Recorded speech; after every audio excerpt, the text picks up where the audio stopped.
BFM Business et Tech & Co présente Tech & Co, la quotidienne. Frédéric Simotel. Bienvenue dans Tech & Co, la quotidienne. On est ensemble jusqu'à 21h pour parler évidemment de tech, d'IA. Dernière émission de la semaine, puisque demain soir nous serons en rediffusion. Vous savez, on profite, comme beaucoup d'entre vous, je l'espère, de ce week-end de l'Ascension.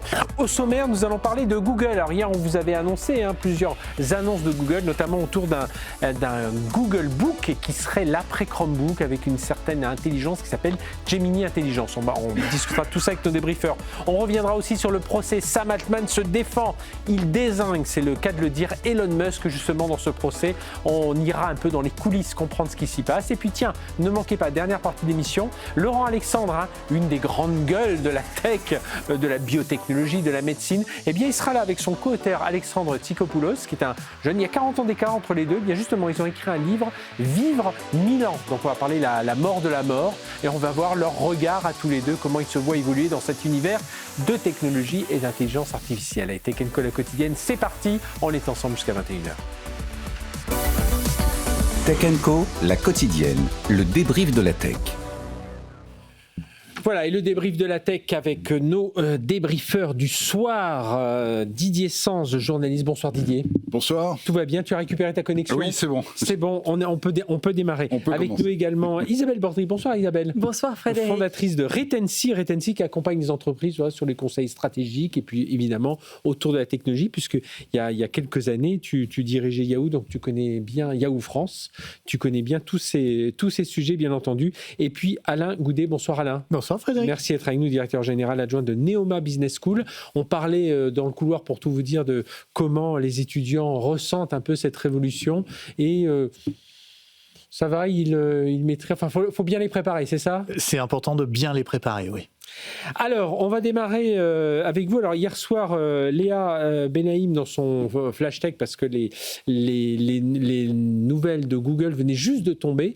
Donc, Google on va reparler de SpaceX dans un instant, parce qu'ils ont cette alliance avec SpaceX. Mais là, c'est Google Book. Google qui lance une gamme de PC où l'IA est au premier plan. Ils ont mis alors ça s'appelle Gemini Intelligence. Et ils sont en train de préparer l'après Chromebook. Alors, on va voir un peu qui ils viennent concurrencer. Alors c'est vrai que le Chromebook Premium n'avait pas très bien marché. Est-ce qu'ils viennent concurrencer l'écosystème des plutôt haut de gamme, des portables plutôt haut de gamme, l'écosystème Mac?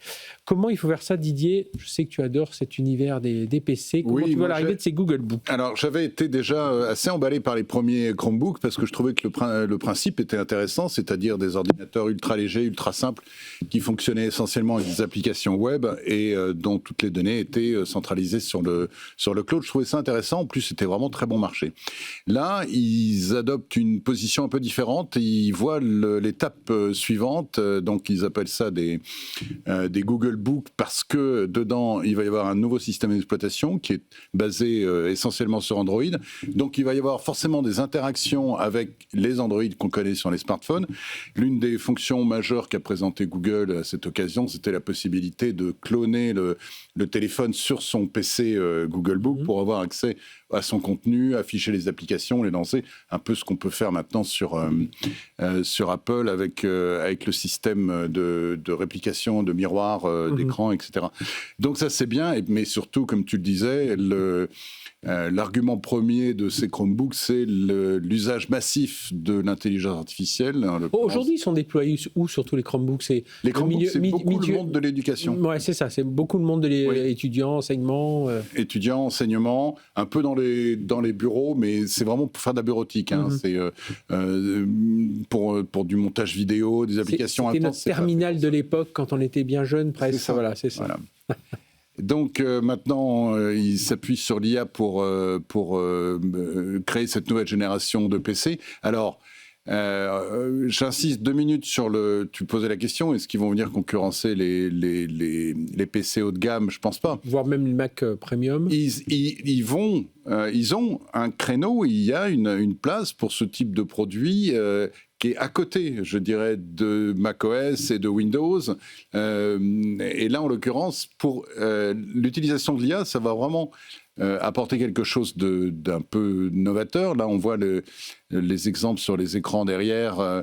Ils ont inventé un truc assez marrant qui est le Magic Cursor. En fait, on bouge la souris et quand la souris arrive sur une certaine zone de l'écran, elle propose des actions en relation avec ce qui est affiché à l'écran, géré par l'intelligence artificielle. Par exemple, vous mettez le curseur sur la photo d'une robe, la photo d'une personne à droite, vous secouez et il va proposer de mettre la robe sur la personne. D'accord. Ou un meuble dans un coin, une photo de l'intérieur de chez moi, et hop, le meuble va être à l'intérieur. Donc, l'idée de Google, c'est de faire de cette relation avec l'intelligence artificielle vraiment le cœur de l'usage de cet ordinateur. C'est-à-dire que ça ne sera pas un truc annexe comme on a aujourd'hui. On pose une question à ChatGPT et on prend le résultat ou on ne le prend pas, ou on envoie une image sur Google Images ou sur Nano Banana, etc. Maintenant, c'est vraiment au cœur tout est intégré. de l'expérience utilisateur. Parce que moi, je me demande, avec l'intégration d'Android, qui devient un peu l'OS universel, oui. Alors, ils en parlent évidemment sur ces nouveaux, j'allais dire Chromebook, non, sur ces nouveaux Google Book.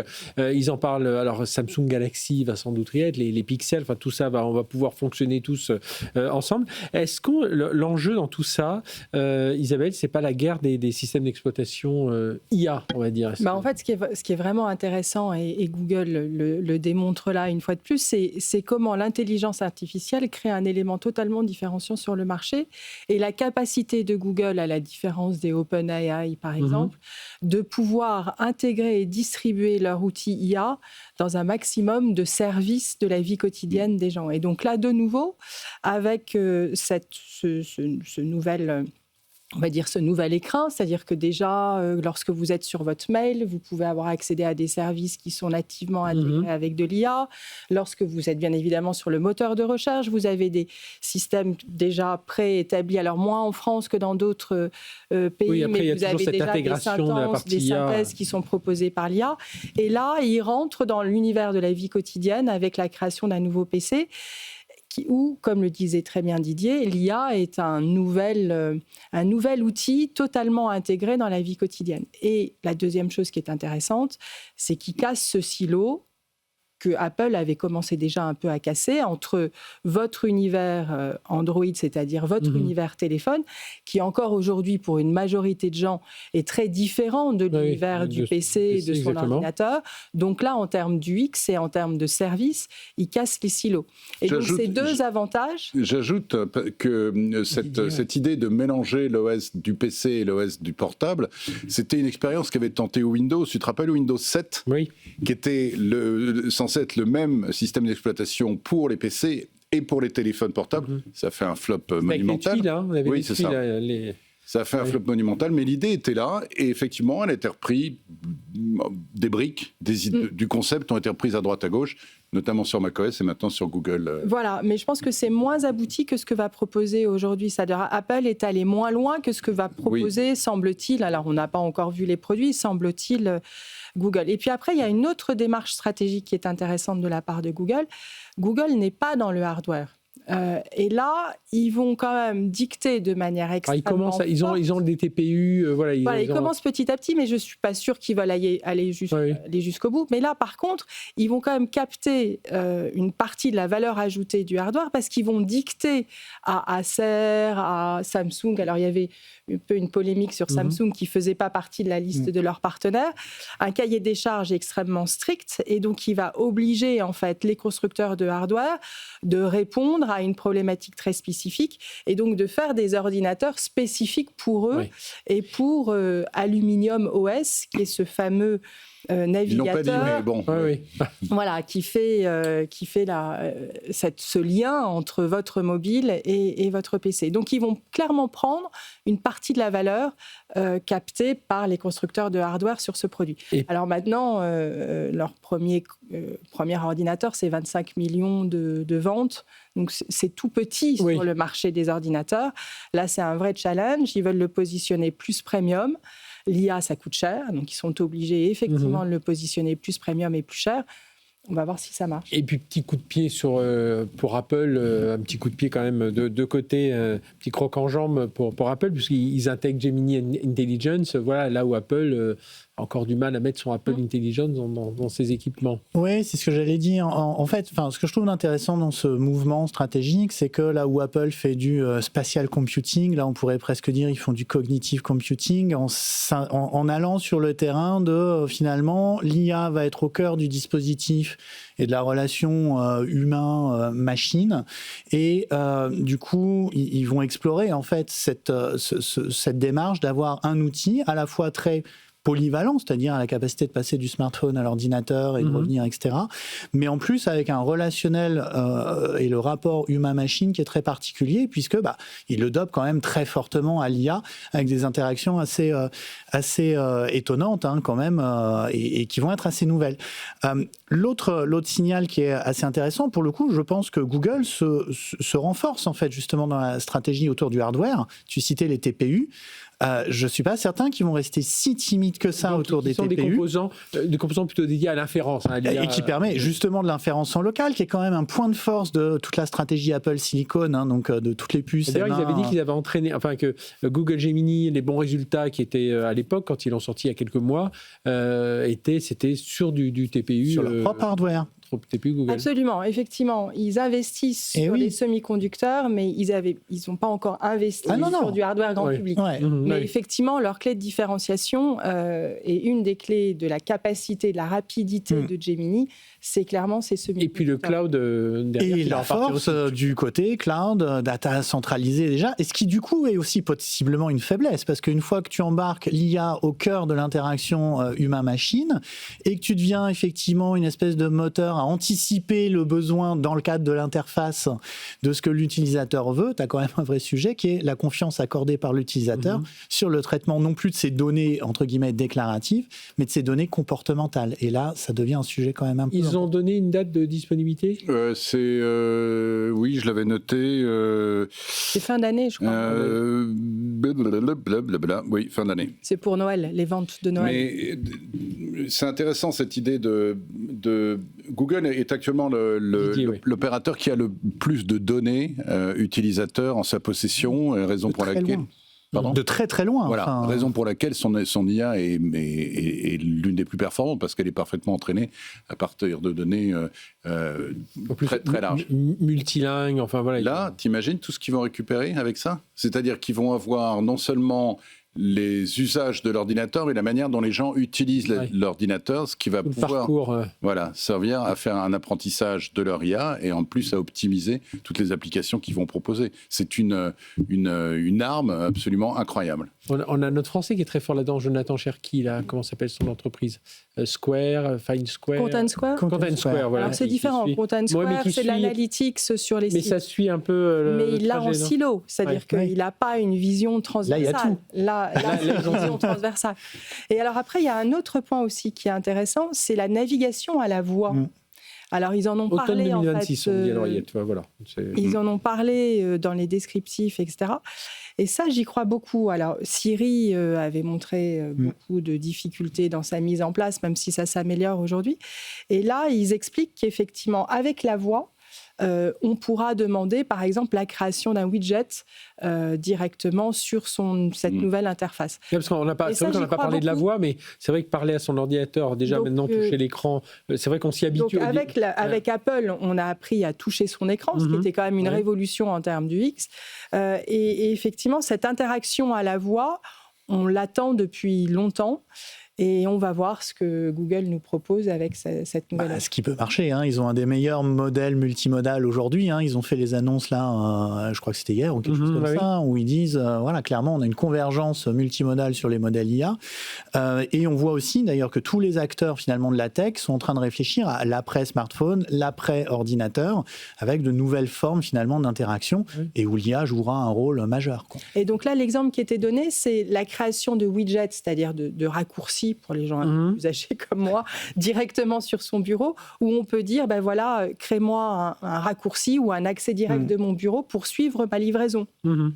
Et l'agent IA se crée immédiatement à la voix. Ouais. Et donc, c'est vraiment des ruptures en termes d'UX qui sont très importantes. J'imagine même ça dans un cadre bureautique. On est toujours en train de chercher ses fichiers et tout ça, lui dire, trouve-moi, mais fais-moi un accès direct vers ce répertoire-là. Est-ce que votre bureau serait mal rangé, monsieur Frédéric? Non, mais j'oublie parfois dans quel répertoire je l'ai mis. Autre sujet, on va rester Google.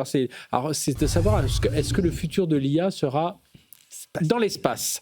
Pour Google... une fois, le terme de cloud aura au moins une... Voilà. Le cloud serait... Alors, Google serait en pourparlers avec SpaceX. C'est un article du Wall Street Journal, mais enfin, qui est quand même assez documenté. Alors, il faut savoir que Google est un actionnaire minoritaire de 6%. Oui, et que si SpaceX entre en bourse et dégageait les 1200, 1300 milliards, ça fera un beau petit pactole pour Google aussi en termes d'action. En tout cas, ils veulent lancer dès 2027 des satellites capables d'héberger de la puissance de calcul pour l'IA.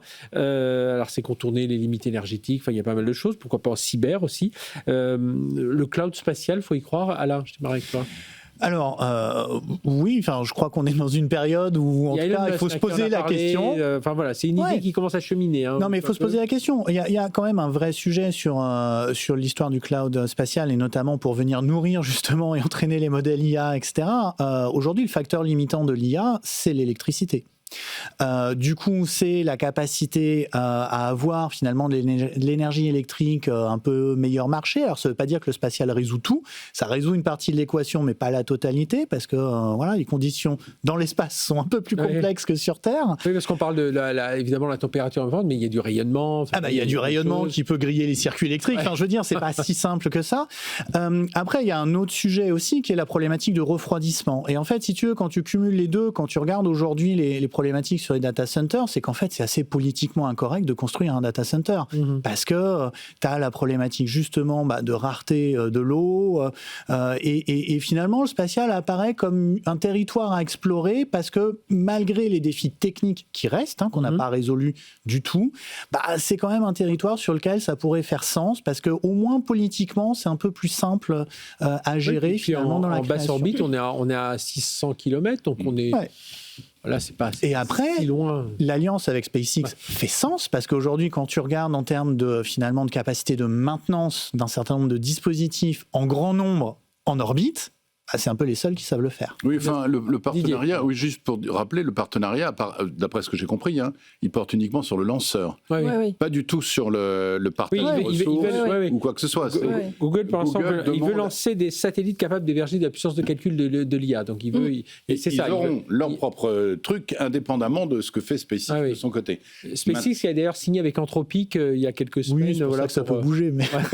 Et d'ailleurs, Google n'est pas en négociation exclusive avec SpaceX. C'est-à-dire qu'il pourra faire appel à d'autres lanceurs pour lancer ces réseaux dans l'espace. Origin en Europe. On espère qu'ils vont évidemment s'adresser à Ariane. Donc voilà, ce que je voulais dire, c'est que ça, et puis effectivement, ils ont l'idée étant que, moi j'ai trouvé ça très poétique, c'est qu'on a d'un côté les rayons du soleil qui vont produire l'énergie, de l'autre côté le froid de l'espace qui va refroidir les data. C'est ça. Condition idéale. Voilà. Mais je crois que l'espace n'est pas froid. En réalité, je crois que c'est une perception, mais je crois que l'État, c'est pour ça que c'est très difficile de refroidir. Quand on est dans un avion, ils nous disent la température extérieure. Mais en fait, je crois que c'est pour ça que c'est très difficile de refroidir, et c'est un des challenges. Quand tu dis froid, c'est-à-dire quand il y a le rayonnement solaire, il y a ce côté, j'imagine, de chaleur. Mais ce qui est intéressant, c'est que encore récemment sur ce plateau, on disait c'est une espèce de lubie d'Elon Musk de vouloir mettre des data centers, et puis c'est un bon moyen d'expliquer qu'il a besoin de lever beaucoup d'argent pour SpaceX à la veille de son rentrée en bourse. Ce qui est intéressant, c'est qu'il n'est pas le seul à le penser.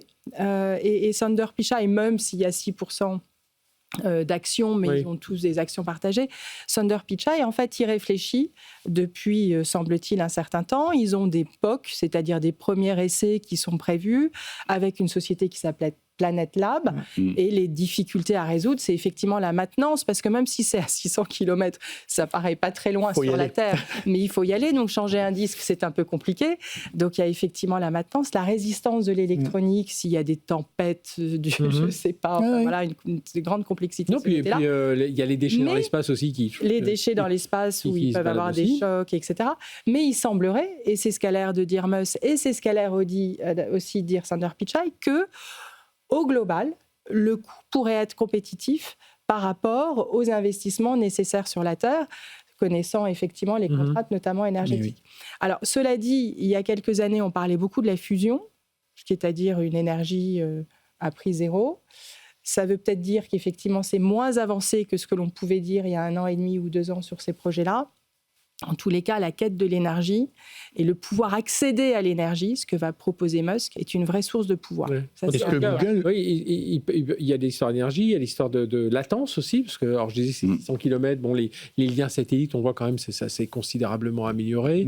L'histoire de souveraineté aussi, quelque part, hein, ça va être et de cybersécurité, je pense que voilà, pirater un lien satellite, ça va être quand même un peu plus compliqué que pirater une fibre optique. Non, je ne miserais pas là-dessus. Parce que justement, tu maîtrises un peu moins qui s'approche de ton système. Non, mais juste sur la fusion, en fait, aujourd'hui, on maîtrise le procédé en gros sur une demi-heure, ce qui est quand même un progrès colossal par rapport à il y a ne serait-ce qu'un an et demi, 2 ans. Et Google investit aussi sur ce thème-là. C'est pour ça que je disais que l'électricité et l'énergie est vraiment le facteur limitant aujourd'hui de l'IA, et on voit bien que tous les grands de la tech cherchent des manières de faire. Exactement. Dans la fusion et l'espace peut-être l'alternative. Dans cette info, c'est encore une fois les liens endogamiques qu'il y a entre les uns et les autres. Je te file un coup de main là-dessus, tu vas m'aider pour faire ci, j'investis dans ta boîte, mais je vais utiliser tes services, etc. Parler d'anthropique avec SpaceX sur le projet Columbus. Mais ça a toujours existé, et c'est ce qui Nvidia fait avec Intel. C'est la force du hub et de l'écosystème de la Silicon Valley. Il y a 25 ans, c'était déjà le cas. Yahoo avait des parts dans Google. Ils se connaissent tous, en plus, passé Yahoo par avait des parts dans Alibaba. Yahoo a été sauvé par la valorisation d'Alibaba. Cette espèce parce qu'ils se connaissent tous. Il y avait plus d'acteurs, je pense, à l'époque qu'aujourd'hui. Je ne sais pas. Le monde de l'IA, les valorisations étaient moindres. Il y a 5 entreprises et des satellites autour, quoi. C'est vrai. Mais en tous les cas, ces relations, les gens se connaissent, c'est assez normal. C'est un village. Et donc, les investisseurs croisent régulièrement les chefs d'entreprise. Allez, revenons sur Terre, et vraiment bien sur Terre. Les 2 pieds dans la glaise, les 2 pieds robotiques, les 2 pieds de nos robots bipèdes. Toi, Didier, tu l'avais carrément mis dans tes sujets, ton premier sujet dont il fallait débattre ce soir. C'est la start-up américano-norvégienne OneX qui ouvre une usine en Californie pour fabriquer 10 000 robots Néo par an. Le premier humanoïde grand public est à $20 000. Alors on peut soit l'acheter, soit l'avoir avec un système de location. Il y a juste un détail, c'est qu'il n'est pas totalement autonome, et un opérateur humain peut prendre la main, et donc s'il se promène chez nous, je crois que l'opérateur humain, il met un casque de réalité virtuelle, et puis il pilote le robot s'il y a le moindre souci, mais ça veut dire qu'il est chez nous, quoi. Ce qui est incroyable, c'est qu'il y a eu des commandes pour, une année de livraison de produits. Donc, il y a des gens qui font entièrement confiance à ce genre de produits. Et je ne sais pas s'ils sont vraiment informés sur tous les enjeux que ça représente. Parce qu'effectivement, on l'a vu, la vidéo de ce robot qui sort la machine du lave-vaisselle, qui plie les vêtements et qui les range, etc. On se dit, c'est le monde de demain.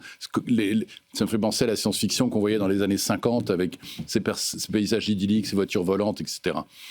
Le seul souci, c'est qu'il a besoin d'entraînement, et l'entraînement qu'il a est un entraînement assez généraliste. Et pour faire des tâches un peu plus compliquées, c'est là qu'il y a une décharge de souveraineté, je dirais, où effectivement l'opérateur à distance prend en charge le robot et lui montre les gestes à effectuer pour qu'il puisse s'entraîner et faire son apprentissage et mener à bien sa mission.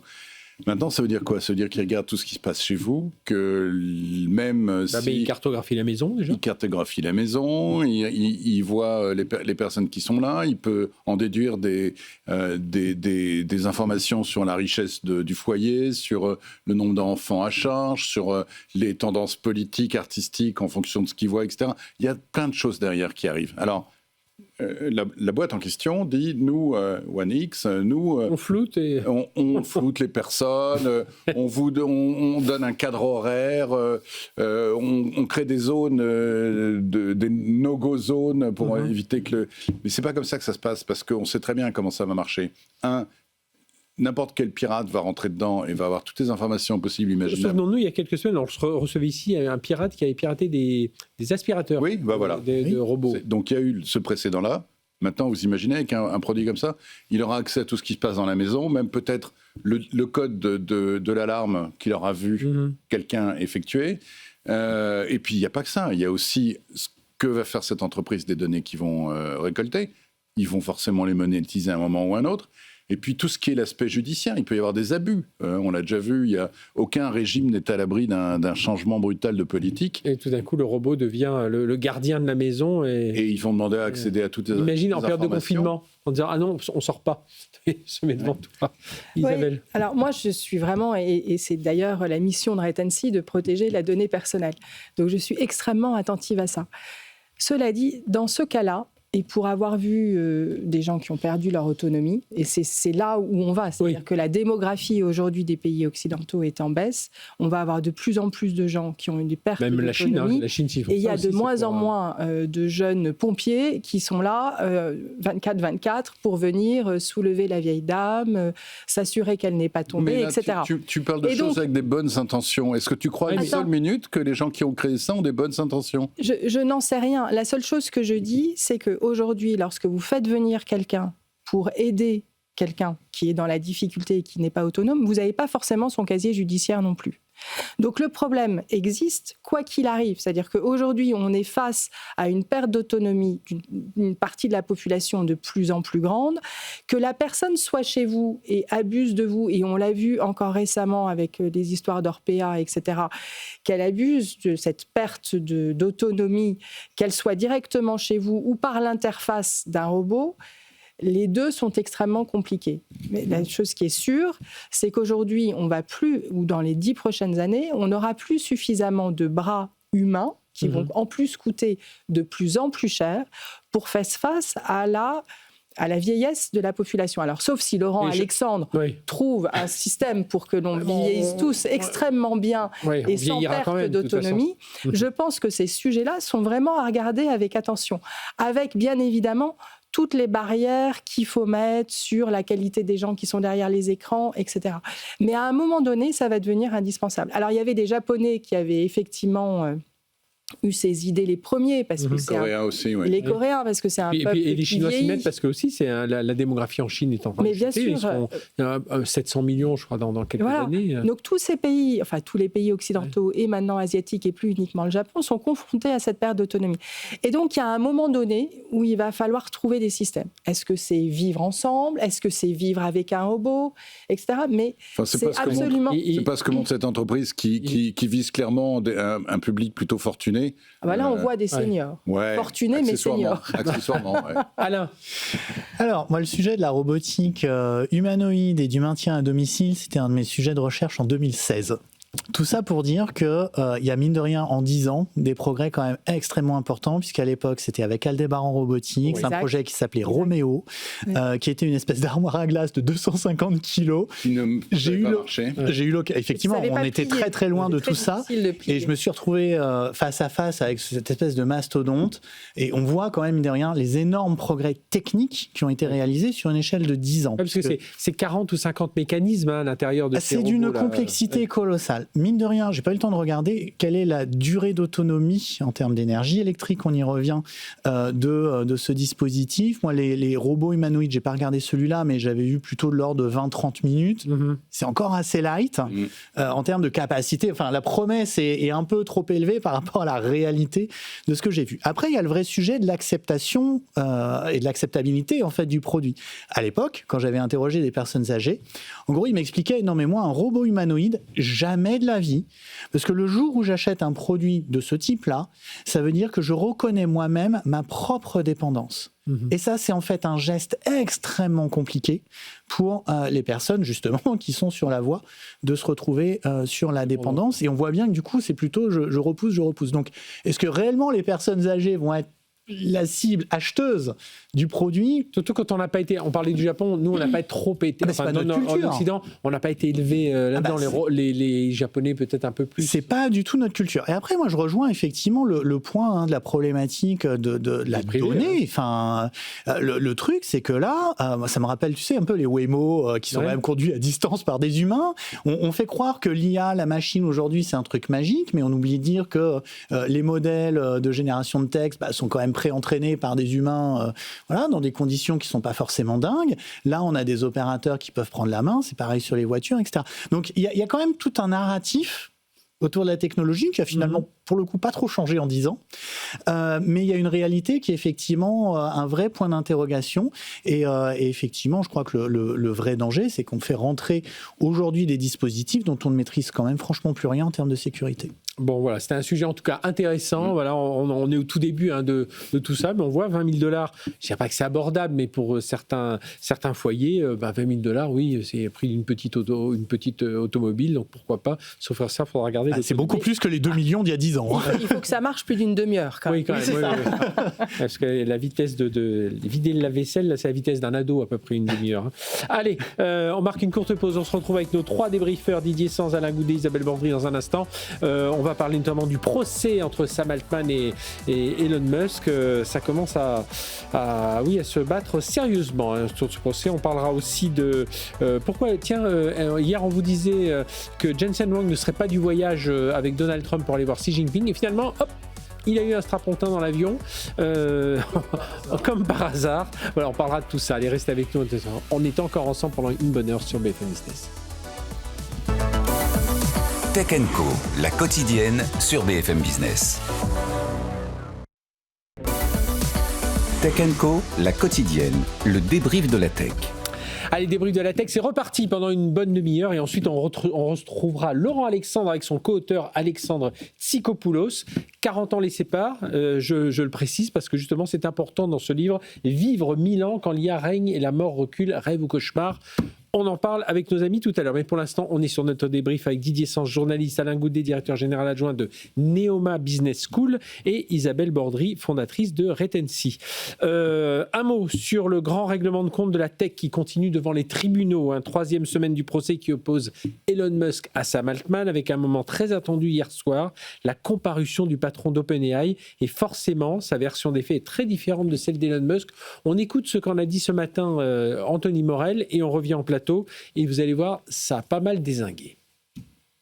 Musk accuse Sam Altman, alors qu'il surnomme d'ailleurs pour la petite histoire Scam Altman, donc c'est arnaque Altman, c'est dire déjà l'ambiance entre les deux hommes, d'avoir, je le cite, volé une œuvre caritative. Il faut se souvenir que les deux hommes ont cofondé OpenAI en 2015. À l'origine, c'était une organisation à but non lucratif qui voulait développer une IA au service de l'humanité, éviter qu'elle ne tombe entre les griffes de grands groupes privés. Et puis ensuite, ChatGPT est arrivé, OpenAI s'est développé et Sam Altman a un peu oublié ses grands principes, explique Elon Musk. Tout ça, c'est complètement faux, nous dit Sam Altman. Quand on lui demande si Musk s'est opposé à ce virage lucratif vers une entreprise à but lucratif, donc, il répond, non, c'est tout le contraire. En fait, Musk a voulu accélérer la transformation commerciale d'OpenAI. Il aurait même tenté d'en prendre le contrôle. Il aurait exigé une prise de participation de 90% et une fusion d'OpenAI avec Tesla. Il estimait, en fait, être le seul, être capable de piloter cette intelligence artificielle. Il voulait même en faire une sorte de monarchie héréditaire, si l'on peut dire. Alors ça fait halluciner tout le monde lors du procès. Altman raconte que lorsque les cofondateurs ont demandé à Elon Musk ce qui se passerait s'il mourait, il a répondu que le contrôle d'OpenAI pourrait revenir à ses enfants. Bon, alors il y a eu ensuite un contre-interrogatoire assez musclé de Sam Altman par l'avocat d'Elon Musk où il a tenté, et il a tapé un peu là où ça fait mal, de le faire passer pour un menteur pathologique en lui demandant plusieurs fois: est-ce que vous êtes sincère? Est-ce qu'on peut vous faire confiance? Est-ce que vous dites toujours la vérité? Pourquoi? Parce que Sam Altman, il a une réputation, c'est un visionnaire, c'est un génie, mais il a une réputation, il traîne une réputation de manipulateur et de menteur. Il y a vraiment deux camps qui se renvoient la balle. D'un côté, Musk qui estime que Sam Altman a trahi le projet initial d'OpenAI, et Altman qui accuse Musk d'être simplement jaloux d'avoir quitté le navire avant l'explosion mondiale de ChatGPT. Bon, on le rappelle que c'est pas un procès anodin, c'est vraiment, ça pourra avoir un impact considérable sur tous ces acteurs de l'IA, et notamment OpenAI, qui est l'un des piliers et dont l'introduction en bourse est prévue bientôt. Et puis pourrait pourrait venir 1000 milliards. Qu'est-ce qu'il faut voir de tout ça? Alors ça y est, là Sam Altman, c'était un des moments forts du procès, parce qu'ils défilent tous. Il y a eu Satya Nadella qui est venu aussi parler de l'époque quand Sam Altman a été retiré, débarqué de la direction d'OpenAI, puis finalement il est revenu, tout le monde a témoigné, Elon Musk compris, et donc là Sam Altman. Isabelle. Ouais, ce qui est assez étonnant, c'est la guerre de deux hommes très puissants, et on s'aperçoit qu'effectivement ces sociétés sont à la main de personnalités qui sont quand même assez étonnante, différente, exceptionnelle, on va dire. À la fois géniale, à la fois un peu... voilà. Alors maintenant, entre les deux, je pense que Sam Altman a beaucoup plus à perdre qu'Elon Musk. Parce que Elon Musk, ça fait 26 ans, voire plus, 30 ans que les marchés financiers le connaissent. Depuis qu'il a vendu PayPal à eBay, qu'il a fait ses multiples levées de fonds pour SpaceX, pour Tesla, qu'il a racheté X, qu'il avait même été accusé à un moment de manipuler le cours de X et de négocier de manière un peu particulière. En fait, son côté irascible, difficile est déjà dans les cours des sociétés qu'il dirige, en fait. C'est déjà intégré par les investisseurs. Alors que Sam Altman, alors il est très connu grâce à OpenAI, mais il débute aujourd'hui en tant que chef d'entreprise. Certains le connaissaient quand il était chez Y Combinator, mais voilà, c'est ça. Mais il n'était pas porté chef d'entreprise, créateur de valeur réellement, et il est le côté IPO son IPO est annoncé, mais elle est retardée de plus en plus avec une directrice financière qui essaie d'expliquer qu'il faut mettre plus de rigueur dans la gestion d'OpenAI. Et donc, lui est obligé d'expliquer à tous qu'il est honnête, qu'il a de l'éthique. Et ça, c'est quand même absolument fondamental. Et donc, il se retrouve dans une situation extrêmement défensive qui, à mon avis, est très préjudiciable pour OpenAI. Alors maintenant, ce qui est aussi terrible, c'est qu'on s'aperçoit qu'aux États-Unis, la manière dont est gérée une entreprise dépend de la personnalité de son CEO. Et je trouve bien plus que dans les entreprises européennes, où il y a une plus forte mise de la régulation, d'ailleurs on de met souvent un président au-dessus de la norme, des etc. DG. Voilà, on voit par exemple Mark Zuckerberg a une gestion de la vie privée qui est très différente de ce que peut avoir un Tim Cook ou que pouvait avoir un Steve Jobs. Donc il y a l'ADN en fait d'une société aux États-Unis est porté principalement par son fondateur. Et ça m'a toujours extrêmement marqué, c'est-à-dire que la culture d'entreprise dans les entreprises européennes est quand même beaucoup plus diluée dans un comité d'administration, il y en a aussi aux États-Unis, mais dans un comité directeur, des valeurs de marque qui sont plus universelles et pas uniquement liées à la personnalité du CEO. Voilà, donc on va voir ce qu'il en ressort. Je pense que Musk a beaucoup moins à perdre. Alors après, qu'une société fasse un pivot, parce que c'est un peu ce qui s'est passé. Ils avaient cofondé cette société au départ en se disant il va y avoir une intelligence artificielle et il faut que ça soit du non-profit. On s'aperçoit aujourd'hui qu'il y a plusieurs intelligences artificielles. Il faut gagner de l'argent. Même s'il n'y en a pas beaucoup. Donc effectivement, il y a eu ce pivot qui a été fait, poussé sûrement par Microsoft et Sam Altman. Il se trouve que ce n'était pas en accord avec Musk, que c'est une guerre entre associés. Voilà. Après, que Musk dise « je veux que mes actions aillent à mes enfants », je ne suis pas plus... C'est pas ça qu'il a dit. Il a dit que je veux que la direction d'entreprise aille à mes enfants. Alors c'est après, un côté très régalien. S'il en a 90%, s'il en a 90%, c'est ce que fait Bernard Arnault et ça choque personne. Donc après, tout ça se regarde avec beaucoup d'attention parce que tout dépend de la participation des uns, de l'adoption de la stratégie par les autres. Enfin, tout ça est compliqué, comme toute association. Didier. On y retrouve un peu le côté endogamique de la Silicon Valley qu'on évoquait. Et là, le truc, c'est que ça déballe un peu les affaires familiales au grand jour. Oui, puis en plus, je te traite de mensonge, moi je te traite de menteur, l'autre arnaqueur. Ouais, ça vole pas très haut. De la femme de Elon Musk qui joue un rôle là-dedans. Oui, il y a quand même effectivement des trucs pas super clairs parce que là, tu fais bien de le rappeler. D'ailleurs, c'est Wi-Fi Chellis qui était un peu un indique d'Elon Musk au sein d'OpenAI. Mais Guillaume Gralet, dans son bouquin Pionnier, le décrit assez bien. C'est intéressant à lire, d'ailleurs, sur un peu l'envers du décor. Et tu le dis très très bien. C'est vrai qu'aux États-Unis, l'ADN des fondateurs et la vision, la culture imprègnent énormément l'entreprise. Et du coup, c'est intéressant de regarder comment ces personnages fonctionnent en fait sur leur rapport au monde. Et c'est ce qu'explore Guillaume. Mais du coup, on a effectivement ce sujet où, quand on regarde le discours des uns et des autres, c'est un peu mentira bien qui mentira le dernier, quoi. Enfin, c'est un peu, on sait pas trop. Je suis pas sûr qu'on ait moyen réellement de faire toute la lumière sur le sujet, mais parce que là, c'est parole contre parole. On verra. Je rappelle quand même aux États-Unis que la justice généralement se règle avec un bon chèque. Donc, je serais pas surpris que ça termine au final comme ça. Et par contre, je trouve que la question que ça soulève, c'est la problématique en fait de la gouvernance, en fait, de ces quelques sociétés. qui maîtrise ce truc qu'on appelle IA, et notamment qui se destine à être IA générale dans notre quotidien, et on reboucle. Qui de temps en temps s'affole en disant attention l'IA ça va trop vite, oh là là, je ne vais pas la mettre à la portée du grand public. Qui nous joue un peu le truc de ah bah oui, mais quand même, faut pas que ça aille trop vite, mais on avance très très vite. Ah, puis au fait, ça va détruire tous les emplois, mais on y va quand même. Enfin, on a une espèce de discours un peu d'injonction paradoxale quand même de ces personnes-là, Musk, Altman, du côté d'Anthropic, pareil, hein, Amodei. Enfin, voilà, ils nous servent un peu tous le même discours et mine de rien, en fait, tout avance. Et après, il y a le dernier point. Elon Musk a quand même son investissement très fort dans sa capacité de compute, comme on dit.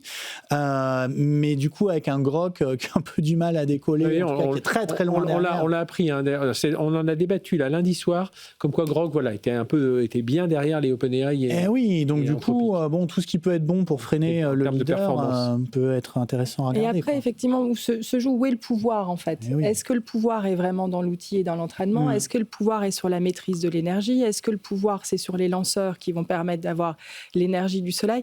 Tout ça est assez complexe et c'est effectivement ce qui crée une guerre de pouvoir. Didier, et même, est-ce que dans l'histoire, là, on n'a pas connu, on a connu des batailles, hein, on se souvient de Bill Gates face au patron de Sun Microsystems, là, il se lançait des petits pics, Larry ou même Steve Jobs contre Bill Gates. Steve Jobs, voilà. Mais il n'y a jamais... Enfin, c'était correct. C'était correct, voilà.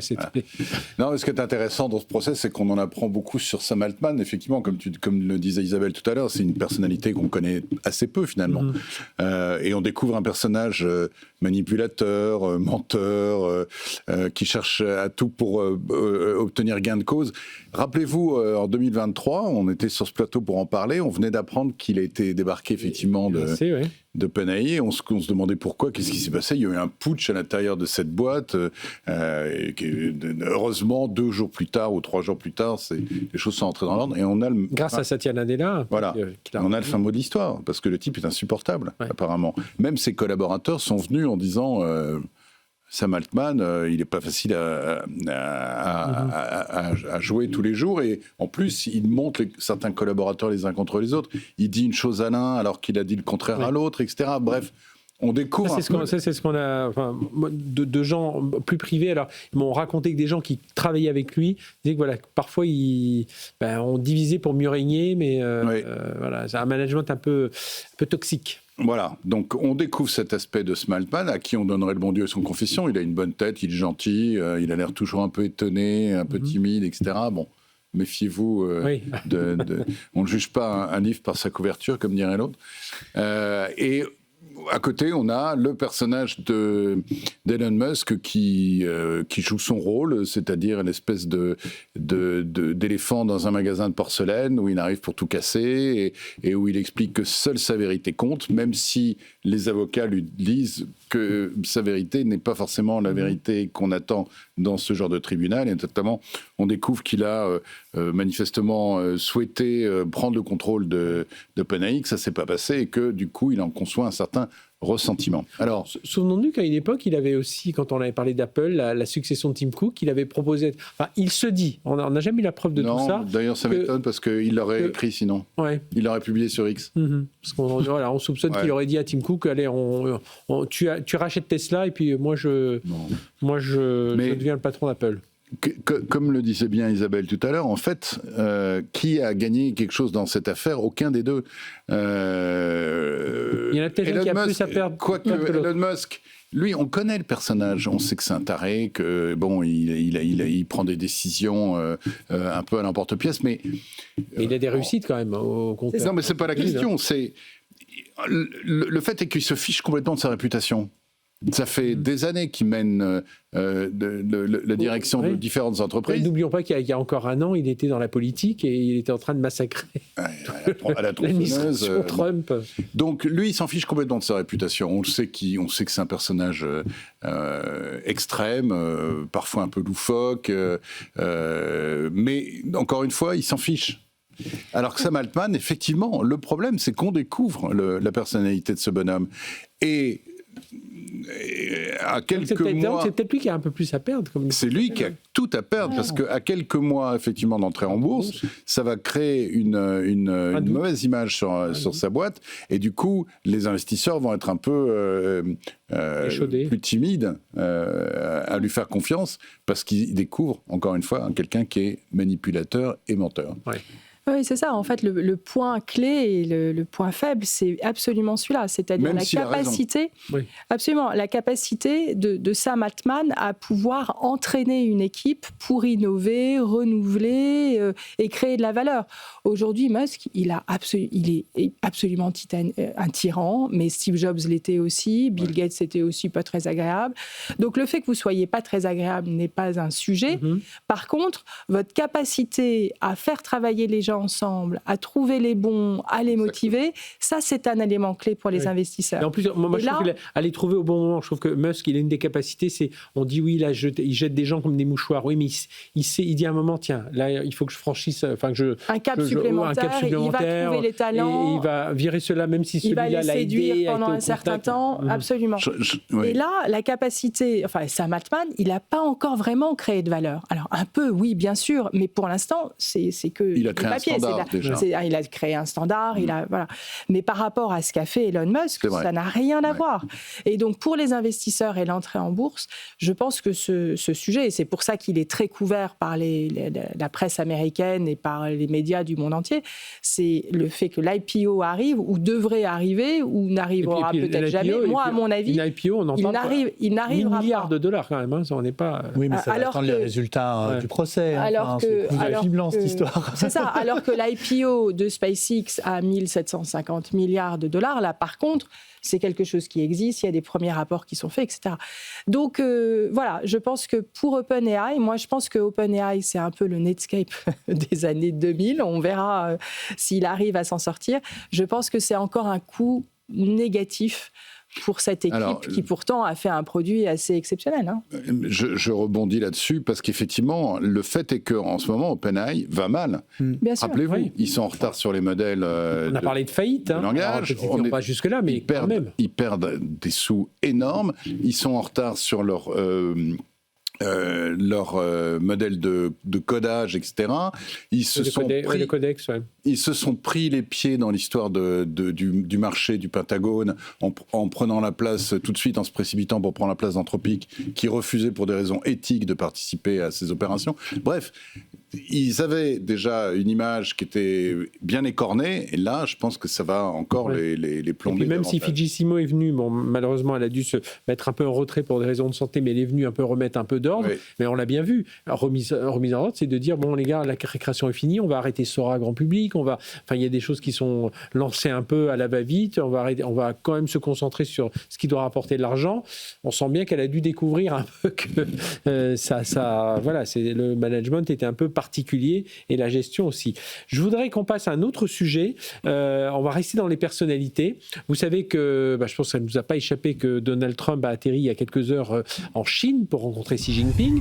Dans son avion, plein de patrons, des patrons de la tech justement, alors il y a Tim Cook, et puis hier, on s'en faisait l'écho ici même, il y a un certain Jensen Huang qui se plaignait, qui ne comprenait pas, il n'avait pas été invité, et puis finalement Donald Trump a dit mais pas du tout, il y a une petite erreur on a dû oublier le mail ou je ne sais quoi, et au final Jensen Huang était bien dans l'avion. Ils l'ont mis à Alaska, en Corrèze. Pendant l'escale. Voilà, il a été clairement repêché. Alors c'est vrai que les relations Jensen Huang avec l'administration américaine, parce qu'il voudrait qu'on assouplisse les règles de douanières pour pouvoir mieux exporter en Chine, la concurrence, parce qu'il voit en même temps que quand il n'est pas en Chine, la concurrence, elle s'organise aussi derrière tout ça. Est-ce qu'il y avait aussi peut-être un côté de Donald Trump? Oui, Jensen Huang, il est un peu d'origine taïwanaise, ça peut fâcher. Voilà, il y a tout un ensemble de choses. Comment il faut voir ça? Donald Trump de racisme, c'est ça? Il n'y a rien dit. De lutter contre l'immigration. Voilà. Comment vous voyez ça, Didier? Alors, c'est complètement rocambolesque cette histoire. Déjà, comme tu te disais, un jour il est là, le lendemain un jour il n'est pas là, le lendemain il est là. Et puis surtout, l'argument, c'est de dire oui, il a vraiment des choses à dire au président chinois, etc. Mais il n'a rien à dire au président chinois. Le seul interlocuteur qu'il a, c'est Trump. C'est Trump qui l'empêche d'exporter ses produits qui lui rapportent le plus en Chine. Et c'est Trump qui, du fait de l'embargo sur les systèmes électroniques, a permis à la Chine de créer des concurrents crédibles face à Nvidia. Donc, qu'il aille en Chine, ok, je veux bien, mais ce qui l'intéresse surtout, c'est de faire le vol avec Trump pour pouvoir le dire, lui donner les coups de coude en lui disant « il faut vraiment que j'arrive à vendre ma production en Chine ». Il était dans la soute. il n'était pas en première à l'avant. Donc il n'arrête pas de dire que le contexte économique lui est pas favorable. Encore une fois, c'est pas au président chinois qu'il va s'adresser. Il va essayer de convaincre Trump d'assouplir les règles pour qu'il puisse retrouver ses parts de marché en Chine, qui représentait quand même, c'était 1/5 de son chiffre d'affaires. C'était énorme. Avec perspective énorme, bien entendu. Déjà, un premier truc, c'est que quand même, Nvidia est le marchand d'armes de la guerre de l'IA au niveau mondial. Et effectivement, c'est une équation très compliquée à gérer pour l'administration Trump. Parce qu'à la fois, c'est une entreprise américaine qui, du coup, n'est plus complètement américaine puisque son rayon d'action est mondial et finalement représente un enjeu géostratégique important. Et donc ça plaide plutôt quand même pour l'emmener. Mais c'est aussi un enjeu géostratégique important et ça plaidait pour ne pas l'emmener parce que une des équations, c'est d'essayer de ralentir la Chine sur ses progrès autour de l'IA. Et ce faisant, l'administration qui était au départ sur un bannissement complet a finalement allégé déjà un peu son dispositif parce que le bannissement complet a engendré ce qui se passe habituellement et ce qu'on connaît déjà sur le modèle chinois. Ok, c'est pas autorisé sur le territoire, c'est pas grave, on va faire avec nos propres entreprises. On va se débrouiller, on va faire ça de façon frugale, mais on va y arriver. En termes de hardware, il y a en gros, je crois, 6 mois, 1 an maximum de décalage en termes de capacité du hardware chinois versus le hardware américain. Ils ont vraiment réduit, parce qu'on parlait de plusieurs années, il y a encore... Et donc du coup, l'équation, c'est comment finalement un truc qui était le bannissement complet fait naître de la concurrence, qui n'est pas très arrangeant pour les affaires. Donc voilà, et l'administration Trump est prise un peu dans ce truc-là. Et je rejoins complètement ton analyse. Je pense que le sujet, c'est pas tellement de pouvoir parler à Xi Jinping, c'est plutôt de profiter du temps de vol aller et retour pour essayer de convaincre effectivement l'administration Trump de laisser finalement Nvidia opérer en Chine. Et, en fait, c'est le seul sujet sur lequel Biden et Trump étaient alignés. C'était sur le fait de bloquer et de faire en sorte que les Chinois n'aient pas accès aux semi-conducteurs, entre autres de Nvidia, c'est-à-dire aux supercalculateurs. Et en fait, le premier règlement, et en plus c'est vraiment passé au Congrès, c'est une loi, il y a une interdiction depuis 2022 de vendre des puces extrêmement performantes avec une caractéristique spécifique, notamment produite par Nvidia, sur le marché asiatique. Donc après, ça a un peu évolué, alors ça s'est renforcé à un moment donné avec Trump, parce qu'il y a eu cette notion d'extraterritorialité, merci, qui d'ailleurs touche énormément d'entreprises, dont des entreprises européennes. On avait parlé d'ASML à ce moment-là. Qui ne pouvaient pas vendre leurs produits parce qu'ils utilisaient dans leurs produits des brevets qui étaient des brevets issus des entreprises américaines, et donc ils avaient le marché chinois qui était de facto bloqué. Donc en fait, c'est cette notion de souveraineté dont on parle beaucoup sur ce plateau pour l'Europe, c'est-à-dire comment préserver sa souveraineté, comment empêcher son premier ennemi de devenir plus intelligent. Au début, on fait un blocus, on bloque tout. Alors il se trouve qu'effectivement, les Chinois sont des gens intelligents et qui vont assez vite et qui vont de plus en plus vite. Donc ça ne les bloque pas forcément. Mais ce sujet de la souveraineté américaine et cette difficulté pour Trump à se décider est-ce qu'il vient, est-ce qu'il ne vient pas, en fait, je le comprends un peu parce que, effectivement, Nvidia est un acteur extrêmement important, mais aujourd'hui, il n'a pas le droit de vendre à la Chine des produits extrêmement compétitifs pour des raisons que je trouve assez légitimes quand on est dans les chaussures des Américains. Oui. Donc, en tout cas, il fait partie du voyage. Finalement, il y est. Donc, peut-être que Trump va revoir sa copie et peut-être qu'ils vont discuter dans l'avion.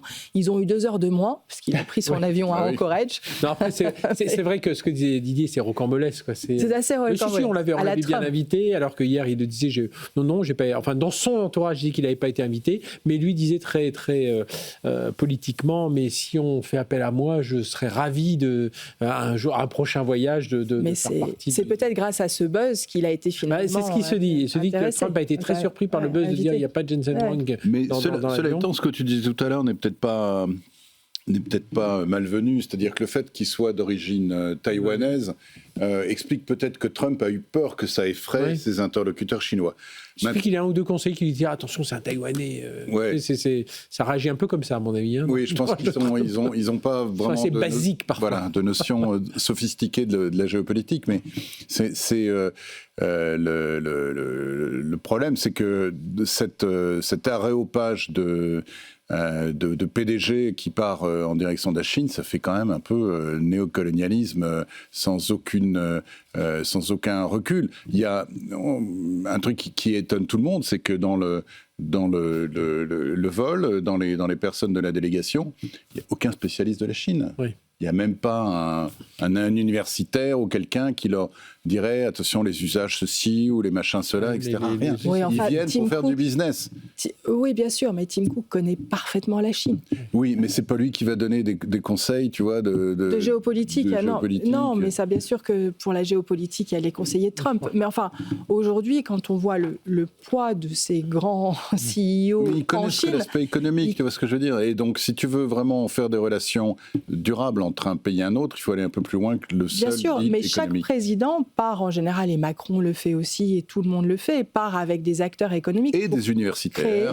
Créer des partenariats. Des gens de l'art et de la culture. Allez, on s'arrête là. On avait un dernier sujet sur TikTok, hein, justement, en Angleterre. Ça aurait été intéressant d'en parler parce que justement, ils prennent un peu le contre-pied de Bruxelles en sortant une version payante. Vous payez, les utilisateurs britanniques pourront payer pour avoir TikTok, mais ils n'auront pas de pub. Et ça, c'est un peu anti-DMA, jugé Bruxelles à l'époque. Ouais, c'est la stratégie des dealers. Voilà, on en reparlera à une autre occasion. Merci à tous les trois. Didier Sans, journaliste, Alain Goudet, directeur général adjoint de Neoma Business School, et Isabelle Bordry, fondatrice de Retency. Merci infiniment d'avoir porté votre enthousiasme autour de cette technologie et de tout ce qui se passe en ce moment. Vous voyez, ça se passe vraiment à toutes les heures, il y a de nouvelles actualités. Allez, je vous donne rendez-vous dans un instant. On reçoit Laurent Alexandre, médecin, entrepreneur et puis surtout co-auteur du livre Quand l'IA règne, la mort recule, rêve ou cauchemar, vivre 1000 ans. Il avait déjà écrit un livre en 2011 sur la mort de la mort et il est accompagné d'Alexandre Tsikopoulos, start-upper. Alors, si vous les suivez sur X, voilà, ils s'échangent beaucoup. Enfin, c'est assez intéressant de les suivre. Alors, on va être ensemble avec eux pendant une bonne demi-heure. Donc, restez avec nous. On est ensemble jusqu'à 21h. Tech & Co, la quotidienne sur BFM Business. Tech & Co, la quotidienne, les invités.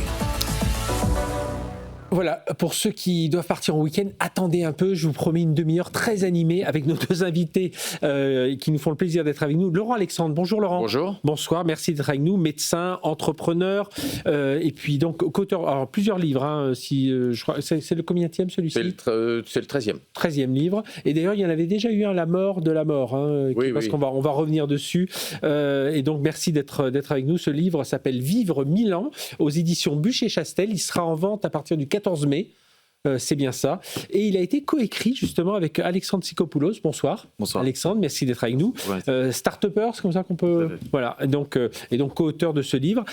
Pourquoi, alors vous allez nous expliquer pourquoi vous avez décidé de le coécrire ensemble. Alors si on vous suit sur les réseaux sociaux, on voit que voilà, vous faites un jeu de ping-pong, vous êtes tous les deux des technos progressistes, et cet ouvrage est vraiment intéressant. Alors, pour tout vous dire, j'ai demandé à ChatGPT, je dis est-ce qu'il faut lire ce livre ? Alors il m'a dit, je vais être très bref, il m'a dit je trouve que Vivre 1000 ans a le mérite de poser des questions vertigineuses, très actuelles sur le croisement entre IA, biotech, pouvoir. Le livre est stimulant intellectuellement, parfois provocateur, mais aussi marqué par un certain techno-déterminisme qui tend à sous-estimer les freins politiques socio-biologiques. Sa vraie force n'est pas tant de prédire l'avenir que d'obliger le lecteur à réfléchir. Voilà, ça c'était la partie. Et je lui ai quand même dit, et si tu devais le critiquer ? Il m'a dit, la critique principale, c'est de ce livre confond parfois vitesse du progrès technologique et la capacité réelle des sociétés à absorber ces ruptures. Voilà un peu la vision. Alors, je ne sais pas s'il l'a lu en entier. Moi, j'ai pas mal parcouru cet ouvrage. Alors, ce qui est marrant, c'est qu'on va parler un peu de la mort de la mort. On est à la veille de l'ascension, tiens, où Jésus montait aux cieux justement pour cette vie éternelle. Et puis il y a plein de choses dans ce livre, parce qu'on se souvient, il y a quelques mois, on parlait là de Donald Trump avec Xi Jinping. C'était Xi Jinping et Vladimir Poutine on avait surpris à un bout de leur... Vous en parlez d'ailleurs dans le livre. Une discussion. Une discussion. La télévision chinoise n'avait pas coupé les micros. Voilà. Et ils disent, oui, alors tu fais quoi ? Ils avez parlé de transhumanisme, carrément. Des organes artificiels et de la possibilité de l'immortalité. Alors, déjà, première chose, pourquoi avoir décidé de faire ce livre tous les deux ? Pour une raison simple. Laurent. On a voulu montrer le décalage de perception psychologique intime qu'on avait quand on était vieux comme moi et puis jeune comme Alexandre. 40 ans d'écart. Avec des préoccupations qui sont différentes. Moi, je sors du marché du travail, je me rapproche de chez Orpea et puis Alexandre rentre sur le marché du travail à un moment où les jeunes sont angoissés. On l'a vu avec les 2 tentatives d'assassinat de Sam Altman aux États-Unis. Exactement, oui. Avec un manifeste par l'un des assassins potentiels fait par un jeune de 20 ans qui exprimait sa haine de l'IA et sa volonté de lutter contre l'IA avant qu'il soit trop tard, selon ses propres mots.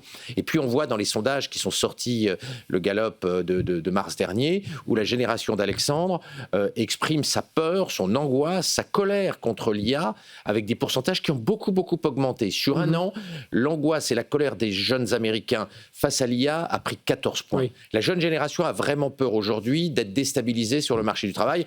Et donc, on a voulu montrer que finalement, selon l'âge, on n'a pas le même rapport psychologique avec l'IA. Moi, c'est ce qui m'a marqué. Il y a à un moment dans le livre, on dit voilà, le vieux, voilà, l'ancien a peur de mourir, le jeune a peur d'être inutile. C'est ça, Alexandre ? Tout à fait. Peur de l'inutilité, c'est assez compréhensible. Laurent le rappelait, ma génération, il y a une certaine colère qui se met en place face au développement de l'intelligence artificielle qui est tout à fait compréhensible, parce que lorsque vous industrialisez l'intelligence sans penser une seule seconde à ses conséquences sociales, politiques, c'est un drame, car la réalité, c'est lorsqu'on industrialise cette intelligence que l'on met en place des machines plus intelligentes que l'homme, plus rapides que l'homme, coûtant moins cher. C'est ma génération qui est directement impactée, car l'intelligence artificielle s'attaque au bas de la pyramide. Elle s'attaque aux tâches d'entrée de gamme, celles qui nous permettaient d'apprendre un métier. On dit beaucoup dans le milieu de la finance, de la comptabilité, dans le milieu du conseil, dans le milieu des avocats. Et on le voit très bien aux États-Unis, notamment, le recrutement chez les jeunes est en train de baisser, mais ce qui est tout à fait compréhensible, parce que justement, c'est ce que je disais, l'intelligence artificielle s'attaque aux tâches d'entrée de gamme, celles qui peuvent être automatisées, et donc c'est directement les jeunes qui sont concernés par l'intelligence artificielle. Et en réalité, l'intelligence artificielle aujourd'hui, et on le voit, elle renforce les positions des seniors qui sont déjà en place. Oui, je disais, il y avait une citation que j'ai retrouvée d'Oscar Wilde qui disait « Avec l'âge vient la sagesse, mais parfois l'âge vient seul ». J'ai trouvé que c'était assez amusant comme... Alors justement, dans le début, alors je ne sais pas si c'est le premier chapitre ou le prélude, ça s'appelle Vertige, parce qu'évidemment, on a un peu le vertige avec toutes ces technologies. Laurent, 2 frontières se fissurent en même temps, l'IA devenue abondante et la mort devenu négociable, et c'est ça qui va tout transformer. C'est un peu ça qui est la base du livre, en dehors de cette fracture générationnelle. On avait des vies très courtes qui ont commencé à allonger, parce que sous Louis XV, en France, l'espérance de vie des hommes était de 25 ans et l'espérance de vie des femmes était de 27 ans. Oui. Donc ça a triplé. Oui. On a déjà un peu gagné, mais là, la Silicon Valley nous promet un doublement de l'espérance de vie très vite. Elon Musk a promis 150, 160 ans d'espérance de vie dès 2032-2035. Oui. Dario Amodei, créateur de Claude, et qui est aussi biologiste, promet un doublement de l'espérance de vie dans moins de 10 ans. Et puis Demis Hassabis, le prix Nobel de chimie 2024 et patron de toutes les IA de Google, garantit qu'entre 2035 et 2040, on va guérir la totalité des maladies humaines, tous les cancers, les maladies neurodégénératives. Et il assure qu'avant... c'est parce que la super IA... Et il assure qu'avant 2040, on saura rajeunir les cellules, rajeunir les organismes et rajeunir nos corps. C'est-à-dire non pas de ne plus vieillir, mais d'anti-vieillir. Et c'est assez vertigineux, mais le prix à payer pour cela, si l'on écoute les gens de la Silicon Valley, c'est qu'il faut accepter la super intelligence artificielle. C'est ça. Car effectivement, le vieillissement est un phénomène très compliqué et sans super intelligence artificielle, on ne pourra pas lutter contre le vieillissement. C'est quasiment un pari faustien. Je comprends bien du coup, parce que j'avais une question sur un moment, la mort grignote, l'IA grignote la mort, c'était bien ça, j'essaie de retrouver dans toutes les notes, mais c'était ce qui était dit. Et alors, comment on fait ce lien justement, cette même question là, sur cette IA abondante, donc pour nous tous, on va dire, là, et puis cette mort devenue négociable? Laurent l'a rappelé, en moins de 3 siècles, l'espérance de vie a triplé, notamment chez les femmes et les hommes qui passaient de 1750, de 27 ans à aujourd'hui 85 ans pour les femmes, pour les hommes c'est un petit peu moins. Et le lien entre la mort de la mort et l'intelligence artificielle est directe. Aujourd'hui, l'intelligence artificielle nous permet de faire des progrès absolus dans le domaine médical. Je pense notamment à AlphaFold qui a découvert en 3 dimensions, qui a découvert 200 millions de protéines en 3 dimensions en quelques semaines, alors qu'il aura fallu... Mais quand on est jeune, on doit être hyper enthousiaste quand on voit ça. Alors, mais je suis hyper enthousiaste. Je ne dis pas que je veux mourir, bien sûr. Au contraire, vivre 1000 ans, je dis pourquoi pas, mais je dis à quel prix. Car si c'est pour vivre 1000 ans en étant un chimpanzé du futur, en ne comprenant plus rien, en n'ayant plus les mains sur les manettes, en étant dépassé par une machine, ça, je n'en veux pas. C'est une dystopie absolue pour ma génération. Alors, faut dire qu'on est dans une situation exceptionnelle. Jusqu'à présent, les vieillards comme moi étaient remplacés par les jeunes et disparaissaient. Aujourd'hui, les jeunes, ils ne sont pas dans l'attente de remplacer les vieillards, ils sont dans l'attente d'être remplacés par la supérieure. C'est un changement radical pour la jeunesse, parce que être jeune avant, c'était tuer les vieux et prendre leur place. Maintenant, c'est se faire piquer la place par la supérieure. Avec un effet de transmission. C'est quand même un choc. Avec un effet de transmission, puisque les anciens transmettaient aux plus jeunes, et là, les plus jeunes disent pas la peine de me transmettre, j'ai déjà tout avec l'IA. Les jeunes sont dépassés. J'exprime un témoignage psychologique à un moment dans le livre. Je me sens gilet jaune. C'est-à-dire, j'ai beau avoir fait beaucoup d'études, je suis dépassé par l'IA, je suis dépassé par les agents. Michel Lévy-Provençal ne cesse de m'expliquer que je suis un vieux con et que parce que je ne progresse pas assez vite sur OpenCloud et sur les différents agents. Donc oui, aujourd'hui, c'est très difficile de ne pas être dépassé. Quand on a mon âge, et ce sentiment de devenir un gilet jaune, c'est-à-dire quelqu'un d'un peu paumé, dépassé par la technologie, il est très fort pour ma génération. Alors, la jeune génération a d'autres angoisses, mais finalement, face à l'IA, tout le monde est un peu angoissé parce que les choses vont plus vite. Depuis la sortie de GPT 3.5 le 30 novembre 2022, les choses vont plus vite qu'on l'imaginait. Oui, alors il y a une bascule dans le livre, février 2026, sommet AI Impact à New Delhi. Moi, je pense, alors, évidemment, il y a une première bascule, il y a novembre 2022, sortie de ChatGPT. Non, mais c'est la première fois que les spécialistes de l'IA admettent que la supérieure est proche. D'accord, c'est ça. Et qu'on bascule, et que le dépassement cognitif de l'espèce humaine est là. Avant, on imaginait la supérieure à plutôt plus long terme, et on voit même des gens comme Demis Hassabis qui envisageaient la supérieure à relativement long terme. Maintenant, ils la voient assez proche. Donc c'est vrai que en ce premier semestre 2026, il y a eu un basculement de l'opinion et des spécialistes de l'IA. Mais tout le monde ressent cette accélération actuelle, mais elle est entérinée par les gens qui construisent les modèles d'IA. Alors je sais qu'il y avait le précédent livre là, qui a été écrit avec Olivier Babot, c'était Ne faites plus d'études, voilà, je sais plus, c'était N'allez plus à l'école, donc c'est Ne faites plus d'études. Justement, c'est ça qui peut être un peu angoissant, Alexandre, parce qu'auparavant on avait un apprentissage qui nous donnait des bases en mathématiques, en français, tout un tas de matières selon sa filière, en médecine, bien entendu, comme Laurent. Et puis, on continue à se former, on avait cet apprentissage continu. Là, on est un apprentissage tout le temps, mais même à un moment, je quand même vous dites, on va avoir plusieurs vies. Mais la réalité, c'est qu'on a menti à ma génération. On leur a dit que le diplôme, la formation allait pouvoir les protéger, leur permettre de travailler pendant les 1000 prochaines années. La réalité, c'est qu'on se rend compte qu'il n'y a jamais eu autant de diplômés et que le chômage chez les jeunes il est en train d'augmenter. La réalité, c'est que les diplômes, on apprend des connaissances qui peuvent être automatisées par l'IA, qui sont obsolètes avant même l'obtention du diplôme. Et aujourd'hui, faire un diplôme de 5, 8, 10 ans, même pour les médecins, voire plus si on devient chirurgien, n'a aucun sens. L'OCDE l'a très bien dit. Aujourd'hui, une compétence tient 2 ans avant d'être disruptée. Alors qu'en 1987, c'était 30 ans. Donc il y a un vrai changement à faire sur l'université. Et pour le moment, la classe politique n'y a pas réfléchi une seule seconde à faire en sorte que l'université nous prépare au métier de demain, nous prépare à la complémentarité avec l'intelligence artificielle. Ça rejoint tout à fait ce que m'a dit le directeur de l'EPITA il y a quelques semaine. Il me disait c'est la première fois que j'ai une telle fracture entre... Alors c'est une école avec une prépa intégrée, donc les plus jeunes rentrent à 18 ans, ils sortent à 23. Il me dit c'est la première fois que j'ai une vraie fracture entre ceux qui rentrent et ceux qui sortent. Il dit c'est complètement étonnant, et donc ça rejoint un peu... Ceux qui sortent, ils ont appris à coder, et ceux qui rentrent aujourd'hui, ils n'apprennent plus à coder. Ouais.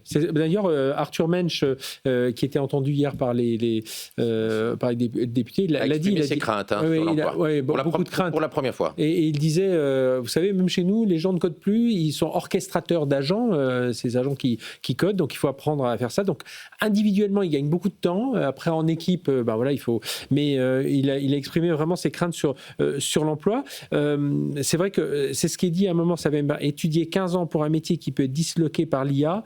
Donc, comment il faut repenser l'école alors ? Il faut des cursus plus courts. Par exemple, pour être médecin généraliste en France, maintenant, c'est 10 ans d'études. Ça n'a aucun sens. Alors même que l'IA est supérieure aux médecins. Et on voit que les études ne sont pas adaptées au fait qu'en médecine, intelligence artificielle plus médecin, c'est moins bien qu'intelligence artificielle sans médecin pour faire un diagnostic. Ça prouve bien que les médecins ne sont pas complémentaires de l'IA, ils sont anti-complémentaires. Et encore moins bon que médecin plus médecin. Oui, ça c'est sûr qu'il y a meilleur que les médecins, mais c'est très troublant qu'il y a plus médecins, ce soit moins bien qu'il y a 100 médecins. Ça prouve que les études ne fonctionnent pas, qu'elles doivent être reconstruites. Mais c'est très difficile de changer les études. Une fois que c'est parti, de changer les cursus, de changer les méthodes est extrêmement compliqué. Puis l'école n'est pas adaptée à supporter un choc technologique aussi rapide, un tsunami aussi rapide.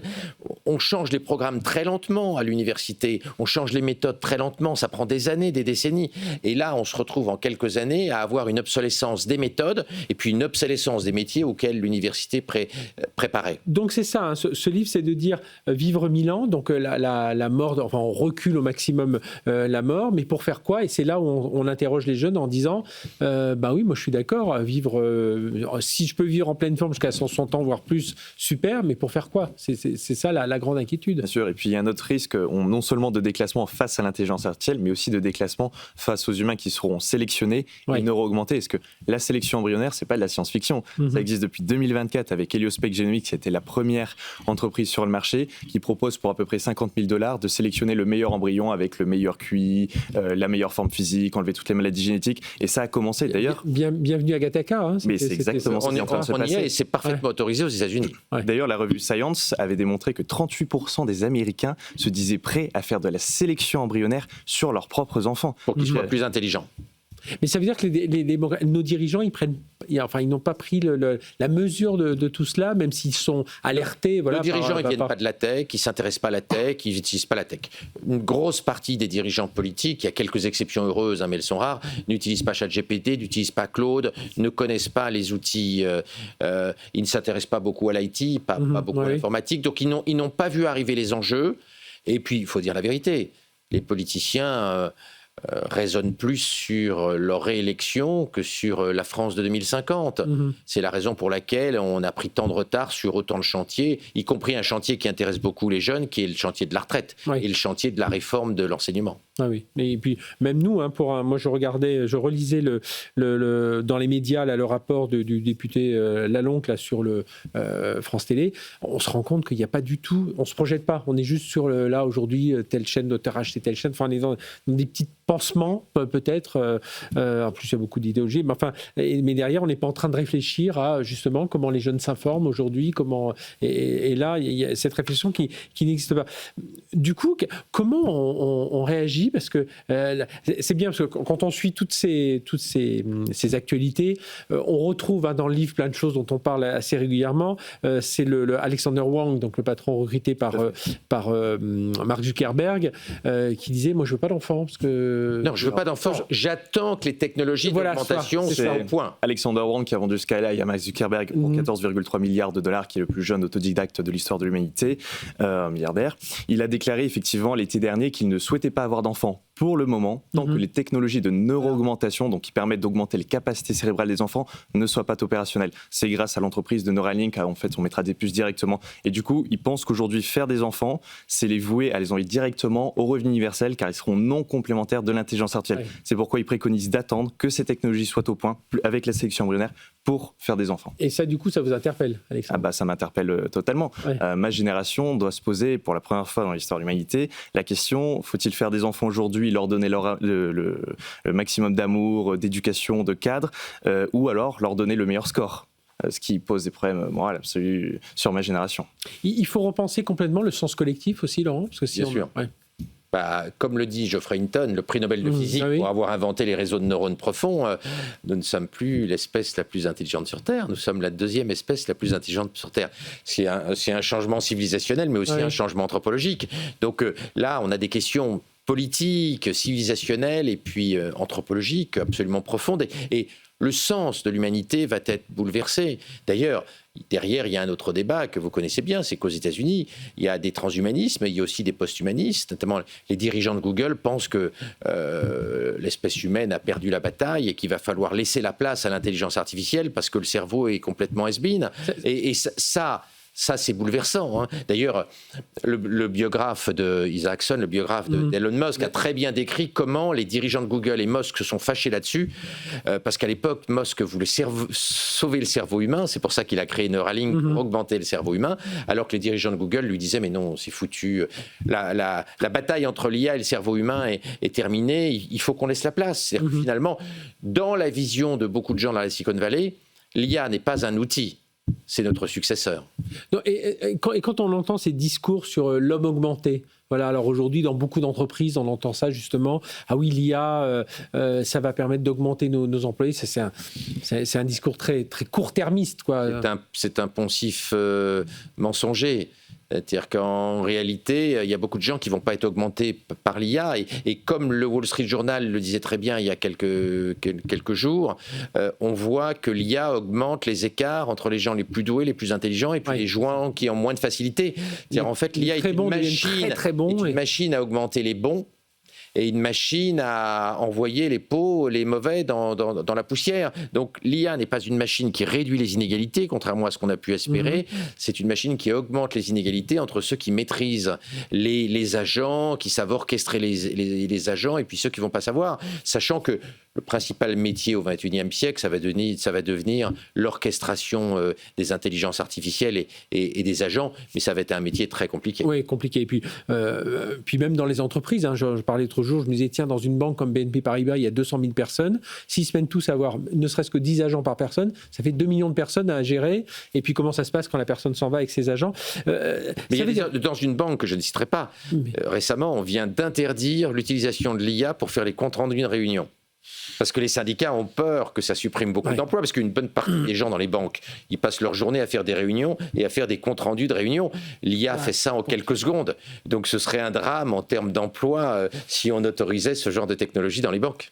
Alexandre, qu'est-ce qui fait qu'un jeune doit lire ce livre ? Si un jeune de ma génération veut comprendre le monde qui arrive, qui est à la fois fascinant, car il va y avoir... Qui est bien expliqué. Je trouve que les 2 premiers chapitres, là, on est sur justement toute la partie santé, tout ça nous dit, voilà, on va justement rajeunir nos cellules. C'est assez passionnant, ça. Mais oui, mais il va y avoir plein d'opportunités, on va vivre plus longtemps, meilleure santé, on va combattre le cancer. Donc, en cela, c'est un progrès absolument inouï et c'est un futur très réjouissant, mais qui est également, et Laurent le rappelait, extrêmement vertigineux. Il y a plein de questions politiques qui vont se poser, on va avoir également un chômage qui va arriver dans certains secteurs, certaines branches. Je ne crois pas en la mort du travail, mais je crois qu'effectivement, comme le patron de Ford, ça va être très compliqué pour les cols blancs, qui prédit que 50% des cols blancs vont disparaître à moyen terme, ou encore Bill Gates qui, jusqu'à présent, pensait que l'humain allait pouvoir travailler pour les 1000 prochaines années et qui aujourd'hui est revenu sur ses propos en disant que peut-être que le travail est une relique d'un ancien monde. Deuxième partie du livre, au tout début, vivre plusieurs vies quand l'intelligence devient gratuite. Ça, il faut m'expliquer un peu. À partir du moment où on vit plus longtemps, si la Silicon Valley a raison et réussit à nous rendre quasi immortels, on va faire plusieurs choses. On va avoir une vie qui sera non plus une voie de chemin de fer, mais un archipel. On pourra avoir plusieurs vies, plusieurs amours, plusieurs chemins de vie. Et d'ailleurs, dans le livre, Alexandre s'inquiète de savoir s'il va pouvoir aimer la même personne pendant 1000 ans, s'il va pouvoir aimer le même corps d'un point de vue sexuel, d'un point de vue charnel pendant 1000 ans, et il n'en est pas du tout persuadé. Il n'y a pas besoin d'attendre 1000 ans pour avoir cette réponse. Lorsque vous regardez le taux de divorce en France, sur 10 mariages, vous avez 7 divorces, donc vous mettez ça sur 1000 ans, il y a assez peu de chances que l'amour passionnel puisse durer 1000 ans. En revanche, l'amour qu'on peut porter à ses enfants, à ses frères et sœurs, oui, celui-ci peut durer 1000 ans, bien sûr. Ça veut dire, là, il faut qu'on ait des chefs d'entreprise qui parcourent ce livre, voilà, qui se disent, voilà, parce que c'est vrai qu'il y a plein plein d'idées. Comme je disais au début, voilà, toute la partie sur la santé, enfin tout le livre est passionnant, mais toute cette partie-là sur la santé, on se dit, tiens, on va y arriver. Et puis derrière, ça nous pousse à réfléchir. Ils vont devoir se poser des questions. Il faut qu'ils évitent la démoralisation cognitive de leurs salariés, parce qu'il y a des salariés qui craquent. Ils se disent, mais ce que je fais en 3 jours d'habitude, Claude Cowork le fait en 2 minutes, et qui déprime. Et si les patrons ne prennent pas conscience de ces bouleversements et de la dimension psychologique, ils risquent de déstabiliser leurs entreprises avec plein de gens complètement découragés, qui vont pas se former, qui vont pas suivre derrière la technologie. Mais ça va pas être simple, parce que vous le savez bien, la technologie change tellement vite que beaucoup de salariés, c'est ça qui est frappant, beaucoup de salariés se sentent totalement dépassés. Il y a encore un an, on se servait de ChatGPT et de Claude sous forme de chatbot en lui posant des questions et il répondait. Maintenant, l'enjeu, c'est les agents. Et les agents, on les lance le soir et on récupère. beaucoup plus compliqué que le simple chatbot. L'IA menace les chercheurs d'implosion. Alors c'est vrai qu'on l'entend. Moi j'ai vu des chercheurs à Normal qui m'ont dit, mais moi il y a des choses, je les faisais en 15 jours, aujourd'hui c'est fait en quelques heures. On voit que même eux sont... Le modèle de recherche publique à la française, avec des chercheurs sous-payés, sans moyens, qui doivent attendre des mois, des années pour avoir des nouveaux matériels, ça va pas le faire. Quand vous pensez que à l'INRIA, il y a encore des chercheurs, des bons chercheurs, ceux qui ne sont pas partis chez les géants du numérique et qui sont payés au lance-pierre, avec des gens qui sont payés moins de 4 000 € par mois quand ils rentrent à l'INRIA en intelligence artificielle, les chercheurs en intelligence artificielle, vous dites que vraiment, on va dans le mur. Vous avez vu que Mark Zuckerberg donne maintenant des salaires en centaines de millions de dollars aux petits génies de l'orchestration des intelligences artificielles. Et l'INRIA paie ses chercheurs en intelligence artificielle moins cher qu'une femme de ménage à l'heure de travail.